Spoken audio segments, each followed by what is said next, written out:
Pour lancer cette table ronde nucléaire et territoire, comment susciter l'engagement, je vais commencer par une présentation. Nous allons commencer par une présentation avec nos deux premiers invités, Maïté Noé et Daniel Delalande. Vous êtes les bienvenus sur scène.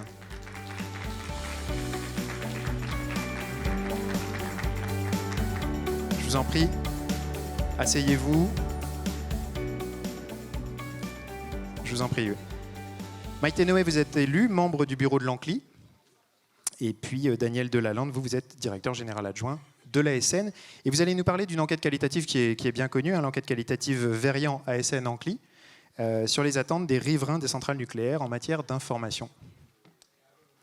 Je vous laisse prendre un micro. Le micro, merci. Donc on va faire une présentation à deux voix. Alors il semble qu'il y a eu beaucoup d'annonces autour de notre intervention, donc voilà, on a un peu la pression, mais on va essayer de répondre aux attentes. Donc on va faire une présentation à deux voix. Donc je vais présenter un petit peu les enseignements de cette étude. Replacer ça dans un contexte et des objectifs, et puis ensuite Maïté prendra plutôt la partie liée aux attentes des riverains en matière effectivement d'information. Alors si je reprends,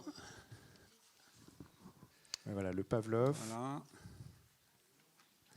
Alors, en fait, tout a débuté avec une analyse des résultats du baromètre annuel de l'ASN. On fait chaque année un baromètre sur un certain nombre de questions, et notamment des questions qui concernent les riverains d'INB. Et on a constaté un certain nombre de choses statistiques. Alors, pardon. Voilà, si on interroge les riverains, alors notamment les riverains d'INB sur l'espace 0-10 km, lorsqu'on leur demande s'ils ont le sentiment d'être bien informés sur les risques liés au fait d'habiter à proximité d'une centrale nucléaire ou s'ils se sentent informés par rapport aux précautions à prendre en cas d'accident, ce qu'on a observé, c'est au cours du temps, en tout cas si on prend la séquence 2017-2023, une diminution de ce sentiment d'être bien informé, puisque si vous regardez les chiffres, le premier chiffre en haut de 53, ça veut dire que 53% des riverains estimaient être suffisamment informés sur les risques liés au fait d'habiter à proximité d'une centrale nucléaire. Et si on se projette en 2023, on voit qu'ils ne sont plus que 40%. Si on regarde également les précautions à prendre en cas d'accident, on observe bien effectivement une tendance à la baisse des personnes estimant être bien informées. Et du coup, c'est pour ça qu'on a décidé effectivement avec l'Anccli de mener une étude avec l'appui de Verian, puisque Verian c'est ex-Kantar, c'est lui qui fait notre baromètre annuel, de mener une étude qualitative sur le ressenti de ces riverains. C'est-à-dire l'idée n'est pas de savoir si effectivement ils ont une information, ils la possèdent, ils se l'approprient, mais finalement sur le ressenti tant sur la forme que sur le fond. Alors cette étude tombe également dans un contexte où la loi du 21 mai 2024 sur la gouvernance de la sûreté nucléaire confie à l'ASNR une mission de contribuer au développement d'une culture de radioprotection chez les citoyens, et donc ça nous permettait au moins de poser des premiers jalons sur effectivement cette question. Et donc les questions clés qui vont être posées par cette étude sont d'une part quels sont les besoins d'information des riverains d'INB, et d'autre part quelles pistes pour y répondre. Alors, la méthodologie, c'est une étude qualitative, c'est-à-dire que c'est fondé sur des entretiens avec des groupes. Alors, l'idée a été de cibler plutôt sur des catégories CSP moyennes ou en dessous, d'interroger des personnes étant sur des territoires industriels, mais aussi sur des territoires effectivement agricoles. Et tout ça a été complété par effectivement une un échange avec des riverains qui fréquentent la maison de quartier de Thionville. Ça avait été un choix qui avait été effectué effectivement avec l'Anccli pour voilà, vérifier s'il y avait un écart entre ces personnes et les groupes précédemment interviewés. Et on a complété ça par effectivement une enquête. Alors certes, le nombre est faible, mais il est quand même, il permet d'avoir un certain ressenti. On a complété ça par des interviews de personnes qui sont des relais locaux d'information, que sont des journalistes, que sont des conseillers en charge de la communication au sein des municipalités ou que sont des communicants étant intégrés dans une centrale. Donc voilà, alors c'est une étude qualitative, je le répète, c'est pas une étude quantitative, et donc voilà, c'est pour donner exactement, et on répondra à vos questions sur la méthodologie, mais c'est pour donner le cadre méthodologique et éviter les sujets. Merci. Alors, quels sont maintenant les enseignements de cette étude ? Il y a plusieurs enseignements. Premier enseignement, c'est que si les riverains se sentent peu informés sur la centrale, ils manifestent, alors, au vu des interviews, au vu du verbatim, en retour peu d'intérêt pour l'être davantage et se montrent peu proactifs en la matière. Donc, autrement dit, ils ne vont pas aller chercher l'information. Et ça, c'est un point important ensuite pour voir les leviers d'action. Deuxième enseignement, et ça, il me semble que c'est important, c'est qu'il n'y a pas ou peu de différence entre les territoires, si ce n'est sur les territoires agricoles des questionnements qui tournent autour du manque d'eau, qui effectivement peut apparaître, et sur les zones industrielles, finalement, la démultiplication du risque en cas d'accident à la centrale. Troisième enseignement, c'est qu'on constate une connaissance des riverains sur la centrale de proximité et les risques attenants très superficiels, sans que ça constitue pour eux une source de frustration. Alors, je vais citer deux verbatims à l'appui de cet enseignement. On a entendu parler des risques liés à la centrale quand elle s'est installée, mais beaucoup moins aujourd'hui. On entend parler beaucoup moins qu'à l'époque. C'est totalement absent. Maintenant, sa présence a été normalisée. Ou bien un autre disant « nous, non, on n'en parle jamais, on va plus parler de sujets de recrutement de la centrale, mais pas les soucis de celle-ci ». Alors, maintenant, quels sont les facteurs clés qui expliquent effectivement ce manque d'envie ou cette insuffisance de connaissances ? Selon l'étude de Verian, on peut repérer plusieurs facteurs qui vont se cumuler et qui peuvent expliquer ce manque de connaissances et d'informations. Donc ces facteurs, je vais les énoncer et je vous donnerai des verbatims permettant d'illustrer ces différents facteurs. Premier facteur, c'est une mise à distance plus ou moins consciente du risque pour éviter de vivre dans une angoisse permanente. À l'appui, je citerai deux verbatims. Je ne pose quasiment jamais de questions sur la centrale. En arrivant ici, on nous a donné un livret en cas d'incident avec les ampoules diodes, je cite, à récupérer. Je ne sais pas où est le livret ou les ampoules, je ne suis même pas sûr d'être allé les chercher. Donc c'est dire mon niveau d'intérêt. Et le deuxième verbatim, je veux éviter de jouer avec le feu en m'intéressant au risque. Donc il y a effectivement cette mise à distance effectivement, du risque qui peut expliquer effectivement cette insuffisance. Deuxième facteur, c'est un sujet très complexe qui nécessite un effort de compréhension important qu'ils ne sont pas forcément prêts à faire. Et à l'appui, je citerai un verbatim, les informations sont trop souvent techniques. Pour moi, j'aimerais qu'on nous explique les choses avec des mots simples. Troisième facteur, c'est l'information disponible dont les formats et les contenus ne sont pas toujours adaptés à leurs besoins, soit trop techniques, soit trop denses. Alors je citerai là aussi deux verbatims à l'appui. On lit plus en diagonale sur le téléphone, mais il ne faut pas que ça soit trop long comme niveau de texte, sinon ça ne donne pas envie de lire. Ou bien un relais local d'information qui expliquait ceci. Il dit « Le titre annoncé sur une des affiches présentées aux riverains était le suivant. À quelles conditions de sûreté poursuivent le fonctionnement des deux réacteurs de 1300 MW de Golfech après leurs 40 ans ?» Et il dit « Ça a suscité des difficultés de compréhension rien qu'au niveau du titre parce qu'il était effectivement peu compréhensible et des craintes sur la technicité du débat et par conséquent conséquent le fait de ne pas aller chercher effectivement l'information. Alors, quatrième facteur, c'est celui d'un écosystème d'acteurs du nucléaire qui est quand même relativement complexe et méconnu, dans lequel ils se sentent perdus. Et à l'appui de ce verbatim, il y a souvent quelque chose qui revient, c'est sur les acronymes. C'est-à-dire qu'effectivement, comme tout milieu, on utilise les acronymes et malheureusement, effectivement, pour le profane, l'acronyme ne veut rien dire.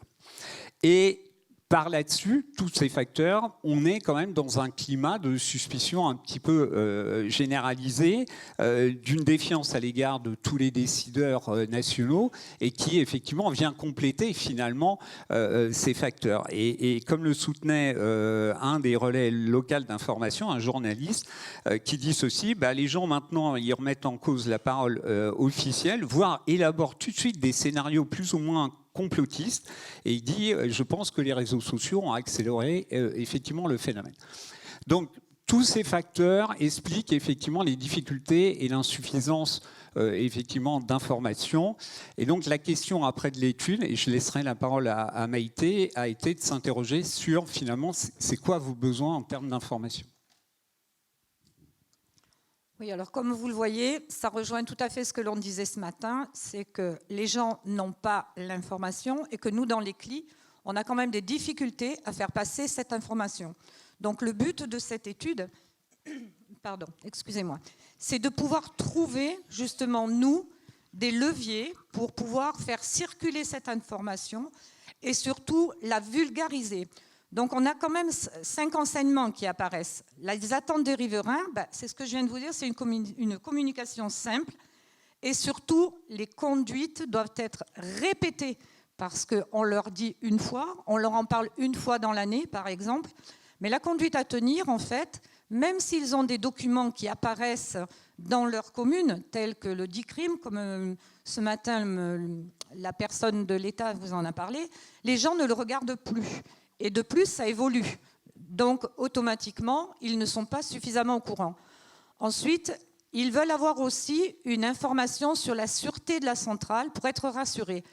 Alors là, il y a un petit peu quelque chose qui ne correspond pas à ce qu'on a vu vraiment dans l'étude, puisque vous avez autant de gens qui veulent qu'ils soient informés sur la sûreté de la centrale, mais en fait, ils veulent sans l'avoir, cette information, parce que ça va leur faire poser des questions personnelles déjà, et puis ils trouvent que c'est trop complexe, qu'ils n'ont pas suffisamment de moyens, puisqu'on a pris quand même des personnes, comme chez moi c'est un centre social par exemple, qui sont vraiment au fait de ce qui se passe, pourtant ils sont à 3-4 km de Cadarache. Donc eux, ça les perturbe ce niveau-là. Donc ils le demandent, mais en même temps, ils ne l'acceptent pas parce qu'ils ne vont pas chercher les informations par eux-mêmes. Ensuite, ils veulent des informations personnalisées. Alors, personnaliser, c'est ce qu'on essaye de faire, nous, dans les CLI, quand on fait les réunions publiques. Mais quand on parle de personnaliser, c'est individualiser. C'est-à-dire, par rapport à leur questionnement, eh bien, aller les rencontrer personnellement, par petits groupes, et pouvoir leur donner cette information concrète et complète, mais à condition qu'ils aient les informations suffisantes et vulgarisées pour le comprendre. Parce que leur donner un document ou leur expliquer, ils écouteront, mais ce n'est pas pour ça qu'ils auront compris. Donc, ce qui veut dire qu'il faut aussi qu'il y ait une communication qui passe, bien entendu, par les municipalités. C'est ce dont je parlais ce matin pour la distribution des comprimés d'iode, si vous avez souvenir de ce que j'ai dit, parce que les municipalités ont leur importance, mais aussi par d'autres vecteurs. Donc, nous, les CLI, l'ANCLI, l'ASN, puisqu'elle fait partie intégrante de notre système de communication, l'IRSN aussi en fait partie, et il faut se servir de ces outils et de ces personnes pour pouvoir faire une communication correcte, vulgarisée et suffisamment approfondie sans trop l'être pour qu'ils puissent comprendre ce qu'on leur demande. Tu peux me faire passer l'autre slide, s'il te plaît ? Je te remercie. Donc, on a relevé des leviers d'action. Les leviers d'action, c'est justement reprendre des expérimentations qui sont déjà existantes dans les CLI aussi, parce que de nombreuses CLI, à part les réunions publiques, font d'autres manifestations ou ont des manifestations qui fonctionnent très bien. Ce matin, il vous avait été mentionné la fameuse réunion publique où il y avait 300 personnes ou 200 personnes. Nous, le maximum qu'on ait pu faire à la Clique à Darage, c'est avec ITER, parce que ITER est quelque chose qui les interpelle. On avait fait 150 ou 200 personnes. Depuis, on a énormément de mal, comme je pense beaucoup de CLI, à pouvoir faire ces réunions publiques en intéressant justement le public. Donc il faudrait que l'on trouve des pistes beaucoup plus importantes et surtout des vécus de tous ceux qui sont ici. D'ailleurs, j'attends après que vous puissiez nous en parler aussi parce que c'est important. Et il faut qu'on essaye de travailler différemment, surtout. Ça, on essaye les uns et les autres dans les CLI, en se servant de YouTube, de mettre des vidéos sur YouTube, de Facebook, de LinkedIn, de un peu tous ces médias, plus les informations en présentiel, mais on n'arrive pas au bout et c'est très, très compliqué. Privilégier une information de proximité, c'est ce qu'on essaye de faire quand on parlait tout à l'heure des communes, parce qu'il faut aussi mettre les maires des communes dans la boucle. Eh bien, faire des petits groupes, comme je vous disais tout à l'heure, nous, le centre social, faire vers les personnes âgées qui ont des après-midi d'activité, eh bien, un après-midi d'activité, prendre son temps, aller leur expliquer. Dernièrement, on leur a expliqué comment va se passer, par exemple, la distribution des comprimés d'iode, même si on n'avait pas encore les informations, mais on en avait un petit peu. C'est toutes des choses qui les interpellent. Donc, je crois que c'est dans ce sens-là qu'il va falloir qu'on oriente un petit peu plus nos idées. L'ANCLI fait des publications, puisqu'on travaille régulièrement dessus, mais certaines fois, quand on les montre à ces personnes-là, elles trouvent ça beaucoup trop compliqué. Pour nous, comme disait M. de Rozuc ce matin, on est aguerris à ce genre de choses, c'est vrai, même si on ne sait pas tout, et heureusement d'ailleurs, mais eux ne le sont pas. Donc repartir de la base, le système des publications telles que les BD, comme nous avons commencé cette année, comme avait déjà commencé il y a très longtemps l'ANCLI et qu'on a d'ailleurs pris comme exemple sur le basique du nucléaire, un peu le système des nuls du nucléaire, si vous préférez. Et je pense qu'il faut qu'on arrive à faire des choses comme ça, les uns et les autres, qu'on en parle surtout, et puis qu'on se mette les uns et les autres en phase, de façon à tester. On va tester telle chose, on le fait remonter à l'ANCLI qui va le faire remonter aux autres CLI et essayer qu'on avance dans ce sens-là. Moi, je pense que tout ce qui est écrit, vous pouvez le lire, donc ça ne sert à rien que je vous le lise. C'est comme je le ressens et moi, je suis sur le terrain tout le temps, aussi bien en municipalité qu'avec ma CLI ou l'ANCLI.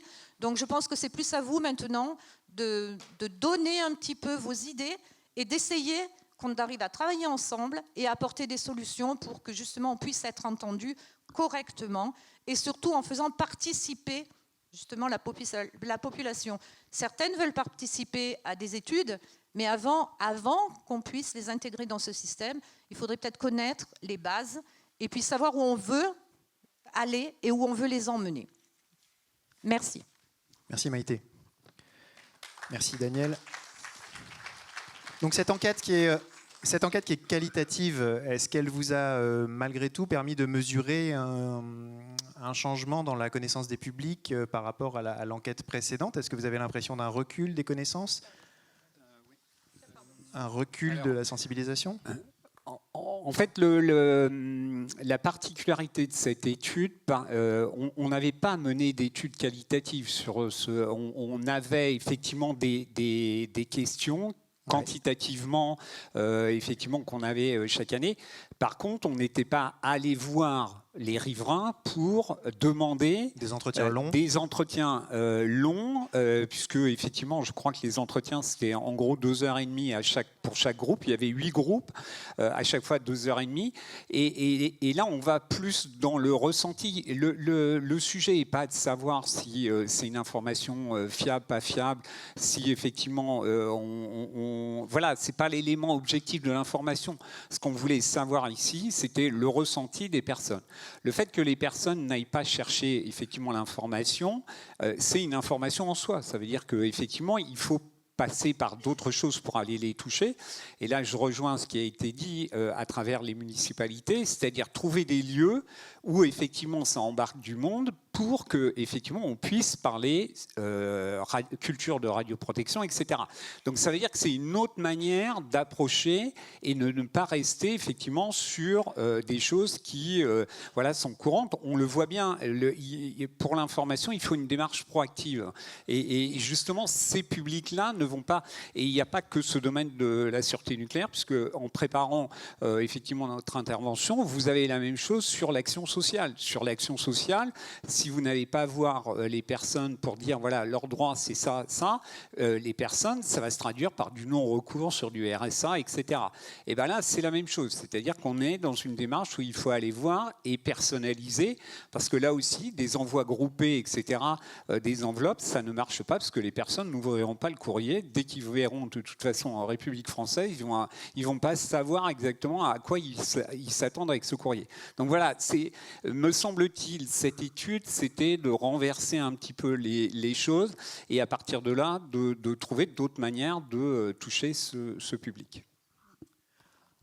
On va lancer la... Vous vouliez compléter, Maïté? Très bien. Vous aurez l'occasion des questions-réponses pour ajouter ce que vous n'avez pas pu encore dire. Voilà, on va lancer la session de questions-réponses. Beaucoup de questions sur la gauche de la salle. Est-ce que vous pouvez apporter des micros aux personnes, s'il vous plaît? Vous aurez le micro. Elle ne vous a pas vu. Bonjour. Bonjour, Daniel Hérault, CLIT Civo. Bon, j'ai eu une expérience d'enseignant pendant 40 ans et 20 ans en radioprotection. Et je voudrais dire que pour faire passer les choses auprès d'une population quelle qu'elle soit, il faut que la démarche soit co-construite. Donc il faut aller vers les gens, comme vous avez dit, Monsieur Delalande. Il ne faut pas les informer, il faut les mettre en situation de découvrir par eux-mêmes les choses et de construire leur propre représentation mentale. C'est un problème pédagogique et uniquement pédagogique. Et c'est valable à tous les âges, que ce soit chez les petits, les lycéens, les adultes et les personnes âgées. Voilà, c'est tout ce que je voulais dire. Donc c'est une approche un peu différente. Elle peut être complémentaire, bien sûr, de l'information, mais c'est celle qui est la plus efficace. Merci, monsieur. Oui. La preuve en est, pour compléter ce que vous dites, c'est qu'on fait des exercices dans les écoles. Et justement, là, quand on fait des exercices, eh bien, on les met vraiment en situation. Et quand vous le faites toutes les années, les enfants, ils comprennent très vite, ils font remonter et ils participent vraiment. Donc, il est exact qu'il faut commencer de cette manière. Merci, monsieur. Ah, vous avez déjà le micro. Est-ce que je peux vous demander de vous lever? Ce sera la consigne de l'après-midi. Ah ben, comment s'il ça vous plaît. moi, tant mieux. Youpi. Et de vous présenter. Donc, Bonjour, monsieur. Michel Morin, je suis à la CLIT Cadarache, comme Maïté. CLIT Cadarache. Pas mal de ce que je vais dire s'inscrit d'ailleurs dans son propos. Je me réfère à 3 enquêtes. Gardez bien le micro près de la bouche, s'il vous plaît. Pardon. Voilà, ça va là? Là, c'est très bien. Je me réfère à 3 enquêtes publiques que j'ai conduites comme commissaire enquêteur. 2 sur les sites de Cadarache avant d'en avoir été intégré à la CLI et 1 à Tricastin. Qu'il s'agisse de l'un ou de l'autre, donc un centre de production avec une usine ou d'un centre de recherche, le retour d'expérience, de feeling vis-à-vis du public que je peux apporter est quasiment le même. Les riverains de l'installation nucléaire de l'INB sont le plus souvent indifférents, sinon favorables, à l'existence et à l'implantation du site nucléaire. Pourquoi? Parce que c'est leur boulot, parce que c'est leur maison, parce que c'est leur famille, parce qu'il n'y a jamais eu d'accident là où ils étaient, parce que aussi les municipalités sont quand même largement servies en subvention du fait de l'installation de cet équipement industriel. Donc les rejets de la part des riverains, que ce soit des élus ou des gens plus simples, non inclus dans la gestion municipale, n'ont jamais été négatifs et souvent positifs. Qui est-ce qui est venu apporter un contre-discours? Ce sont des personnes venues de l'extérieur, au-delà donc des périmètres et des zones à protéger, des intervenants venus de l'extérieur, et qui, eux, ont beaucoup parlé dans tout ce qu'on retrouve dans la presse quant aux opposants au nucléaire de manière générale, mais pas à ce nucléaire-là. Voilà, c'est les choses dont je voulais juste toucher un mot. Les climats de suspicion, donc, ça a été mentionné tout à l'heure, non, pas du tout. Dans aucune de ces 3 enquêtes, je n'ai entendu exprimer un quelconque sentiment de suspicion. Il faut dire que dans chacun des 2 sites, on n'a jamais enregistré d'incident ou d'accident grave. Donc ça doit participer à cette absence de suspicion. Et enfin, ce dont parlait très rapidement Maïté en finale, c'est-à-dire les petits livrets, les bandes dessinées, l'action sur les écoles, oui, je partage le sentiment selon lequel c'est absolument indispensable et nécessaire. Quant aux personnes âgées, pour qui la vie est longue et parfois un peu triste, eh ben, ça peut être l'occasion de faire une sortie, une balade, une visite qui les changera de l'ordinaire. Alors oui, très bien pour les deux publics, effectivement. Il faut penser Il y en a à qui tout le monde. protestent ici. Hein. Voilà. Ah non, pas encore la balade. Alors, monsieur Delalande. Oui, non, mais peut-être 2 mots de réaction. Sur votre première Rex, sur les riverains indifférents, parce que effectivement, emploi, etc. Dans l'étude, effectivement, dans les verbatims, ça ressort. C'est-à-dire que effectivement, l'intérêt, c'est, comme je l'ai indiqué tout à l'heure, c'est les problèmes d'emploi, de recrutement, etc. Et c'est beaucoup moins, effectivement, l'aspect sûreté ou risque, effectivement, de sûreté. Sur le contre-discours venu de personnes de l'extérieur, ça, c'est pas apparu dans le verbatim, mais c'était pas, je pense, dans le propos de l'échange. Sur le climat de suspicion, il y a quand même eu un certain nombre de verbatims, mais comme je l'ai indiqué, c'est un des facteurs. C'est-à-dire que ce n'est pas le principal facteur, c'est des facteurs qui se cumulent pour expliquer effectivement l'insuffisance des informations, quoi. Merci. Pour compléter au niveau de l'information que les gens ont donnée au niveau des suspicions, ce ne sont pas des suspicions uniquement envers les centrales, envers les autorités, mais c'est envers leur propre municipalité aussi, parce qu'ils nous reprochent qu'on ne leur donne pas suffisamment d'informations. Bonjour monsieur. Oui, excusez-moi, je vous prends la parole. Il y a du monde autour de vous qui voulait le micro, monsieur. Fabien Limonta, je suis... Pouvez vous lever, s'il vous plaît? Pardon. Merci beaucoup. Je suis un peu fatigué. Ah. Non, mais ça va venir. Pour redynamiser l'après-midi, Allez, alors. hop, c'est parti. Comment Merci. Simplement, je suis sur le territoire du Tricastin et je suis président de la CLI Framatome. Alors, je ne parle pas en tant que président de la CLI Framatome, je parle en tant que voisin du site nucléaire du Tricastin. Il se trouve que je suis à 2 km à vol d'oiseau de la centrale et donc je suis en première ligne, si je puis dire, en cas de pépin. Mais je suis confiant, vous savez pourquoi? Tout simplement parce que les gens qui travaillent sur le site sont des habitants de la commune de Saint-Paul et que je me dis qu'ils sont les premiers concernés, donc très vigilants dans leurs fonctions. Je tiens à leur rendre hommage parce que depuis un certain nombre d'années que ce site existe, il n'y a même jamais eu un incident qui soit négatif. Voilà. Merci monsieur. Oui, je vous ai vu madame et monsieur, tout au fond vous allez avoir le micro. Bonjour monsieur, est-ce que vous pouvez vous lever? C'est l'exercice. Oui, donc Alain Rousiès, je suis de Rouen, j'habite à Rouen. Je pense que beaucoup de monde parmi vous a entendu parler d'un léger incident qui a eu lieu à Rouen, n'est-ce pas? Lubrizol, ça vous parle peut-être? Alors donc, mon témoignage, c'est de dire que, effectivement, quand on habite à côté d'une centrale comme monsieur à ma gauche, là, et qu'on y a travaillé ou qu'on est, évidemment, on est là pour faire retourner la boutique et en profiter autant qu'on peut en tant qu'habitant, parce que pour certains territoires, c'est le jackpot de vivre à côté d'une centrale nucléaire. Mais en revanche, quand il y a un incident, entre guillemets, comme le feu de Lubrizol, on voit qu'il y a quand même des gens qui commencent à s'inquiéter sérieusement. Et ceci... il y a eu 30% des gens qui habitaient dans un rayon d'1 kilomètre qui ont déménagé quand même. Ce n'est pas complètement anodin. Il y a quand même des fois le feu au lac quand on le ressent directement. Qu'est-ce que vous vouliez apporter sur l'engagement des publics? Je voulais le dire parce qu'on parle du nucléaire. Sauf qu'on a finalement les mêmes logiques d'interrogation en ce qui concerne les sites Céveso. La semaine dernière, j'étais au Havre où il y avait une réunion qui était organisée par les gens d'Amaris. Je pense que quand il y a des collectivités ici, ils doivent avoir entendu parler d'Amaris. Et la thématique, c'était effectivement un peu ce dont on parle, c'est sensibiliser les gens qui habitent à côté des lieux industriels. Et qui avez-vous appris? J'ai appris, il y a une bonne partie de ce que j'ai entendu qui correspondent à l'analyse qui a été faite, c'est-à-dire un certain détachement des gens qui habitent à côté et la difficulté profonde à sensibiliser les personnes au risque industriel. Parce que qu'on le veuille ou non, il existe. Et l'autre intérêt aussi. Par plusieurs domaines de risque.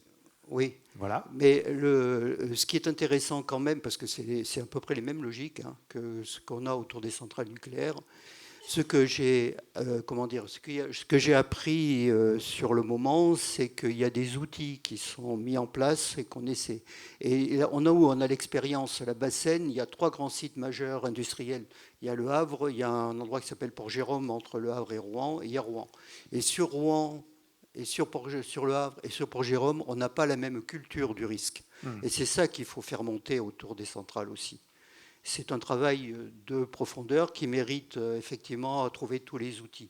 Et je voulais revenir sur quelque chose qui nous a été présenté l'an dernier. C'est le S3PI de l'Artois qui avait montré une application qu'ils avaient mise en place et qui permet de suivre l'évolution des sites industriels autour de chez eux pour les habitants. Ça, je pense que c'est un bon outil. Eh ben, et je voulais demander... On a le S3PI de la région PACA qui va témoigner. Mais ce que je voulais poser la question, c'est à l'Ancli.